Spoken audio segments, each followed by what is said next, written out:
Getting someone to read something that you've written is essentially the same as advertising a product. In this case, however, you're advertising your ideas. Most people won't read past the first few lines of something if it doesn't pique their interest.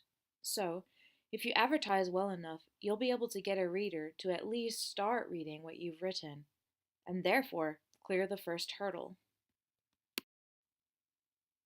The introductory paragraph of an essay is where the advertising happens.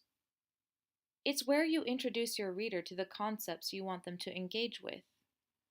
How you accomplish this is important, because as I said earlier, if you don't capture their interest right away, they will never get to the most important parts of what you have to say. When you're learning how to master essay writing, it's important to start out by using a simple formula that is proven to be effective. When you become an expert at using this formula, then it's okay to start being more creative. But since you're still learning how to master the essay process, we're going to stick with the basics. There are 3 parts to an introduction.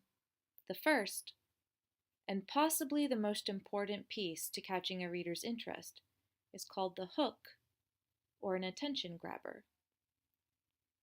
The reason why the first part of an essay is called a hook is because it is building off of a fishing metaphor.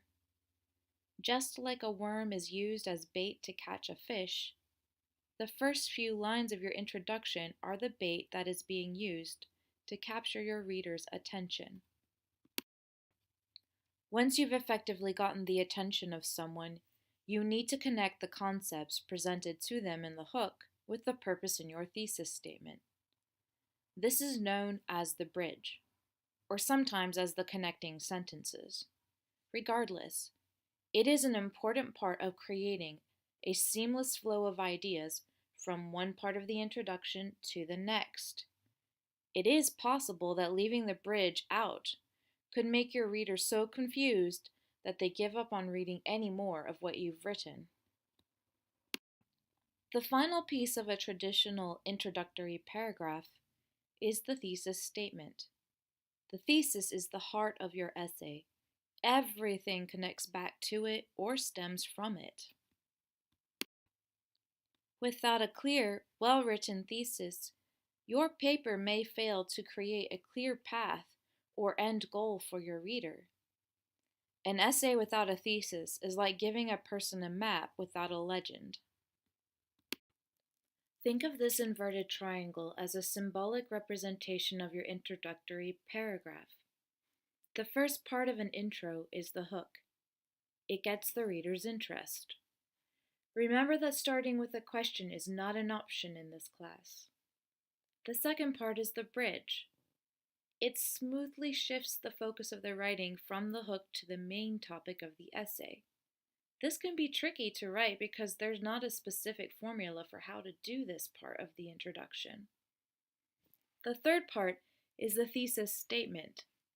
It centers around an opinion about the topic that you're going to attempt to prove throughout the rest of your essay. As you can see, when you effectively use these 3 steps, you are able to narrow your reader's focus towards the main purpose of the essay, the thesis.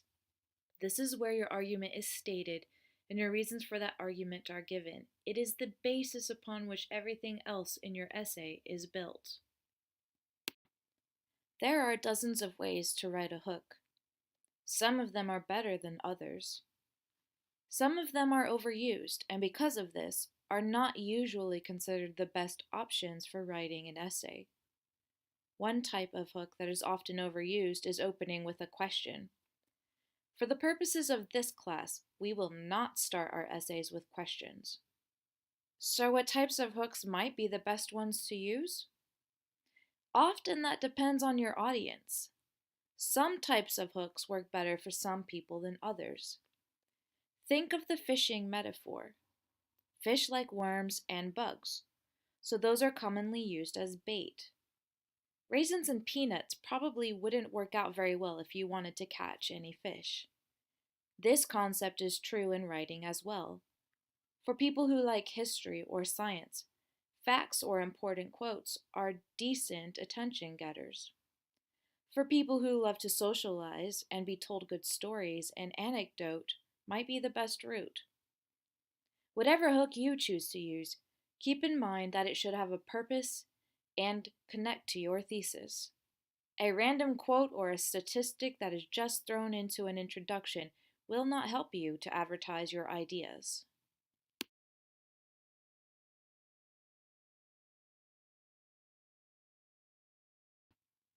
So let's review. Why is a hook so important? Well, it can be difficult to keep your audience reading because let's face it, most of us have short attention spans. However, a good hook can do just that. It's the difference between pulling your reader into your writing and losing them to other distractions. Without an interesting hook, you can lose your reader before the second paragraph. When we write something, we want people to read what we have written. However, if the reader isn't engaged in the writing, they aren't going to finish it. This makes it extremely important to grab their attention early. So let's talk about some of the best hooks that you could use. One good technique is to begin with a quote from a piece of literature or a famous person. Ask yourself, is there a piece of literature that influenced you or relates directly to your story or topic? If so, use a quote from it to connect your reader to your topic. Or is there a famous person who has inspired you somehow? The good news is that your reader probably knows that person too. So tap into that connection. Another great technique is to use an anecdote. An anecdote is a short personal story. No matter whether it's funny or moving, starting your essay with an intriguing anecdote can be a great way to raise questions in your reader that keeps them reading until the end. Authors do this all of the time. Let's look at an example. One day when I was 10 years old, my father woke me for school. We had cereal together in the kitchen. He asked if I'd brush my teeth. He walked me to the bus stop and told me to have a good day. It was a completely normal morning, which is what really gets me, because it was the last time I ever saw him. Starting with a shocking statement is a very effective way to get someone's attention. The key to doing this well, however, is making sure that it would actually be a surprising or challenging concept for your audience to consider. When you use this technique, you capture your reader's interest by stating something that requires them to think deeper and ask difficult questions. Let's look at an example. There is no such thing as free will. If it existed, I would have had a say in when, where, and to whom I was born. Like using a shocking statement, starting with an interesting fact requires there to be some sort of element of surprise. This only works if you start with a fact that your reader isn't likely to be aware of. Let's look at an example. Every cell in the human body is replaced over the course of about 7 years. That means there is no part of a person from 10 years ago that is still with them today. This example probably wouldn't be interesting or surprising for readers who already work in the medical field because it's not new or unusual information for them. But for many in the general population of readers, this could be a fascinating thing to ponder and a great technique to use to get readers to ask questions on their own. You could choose to try to get your readers' interest by using some statistics. Statistics are a great way to give an audience some perspective on an issue.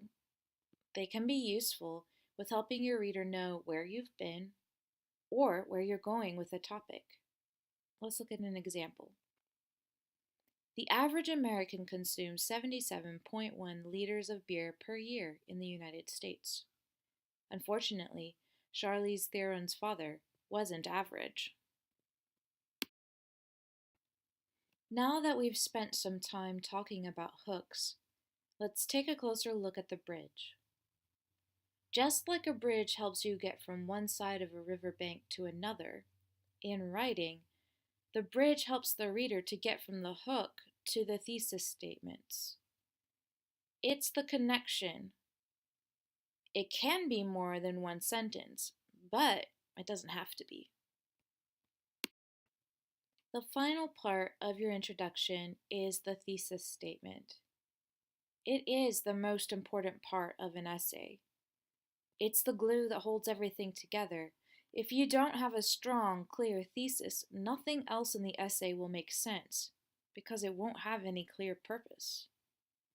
Keep in mind that the thesis balances the opinionated topic sentence for the entire essay with the reasons for that opinion. For more in-depth information regarding thesis statement writing, refer back to the video on writing thesis statements. So let's take a look at this graphic organizer. It is very similar to the one that you will be using to develop your own introductory paragraph. The bright yellow part is where you should put your hook. The blue center section is where you should put your bridge or connecting sentences. Notice that there are arrows that point towards the hook and toward the thesis. Those arrows represent the concept that these sentences link the two together. The pink section is where you should put your thesis statement. Now it's your turn to attempt writing your own introductory paragraph.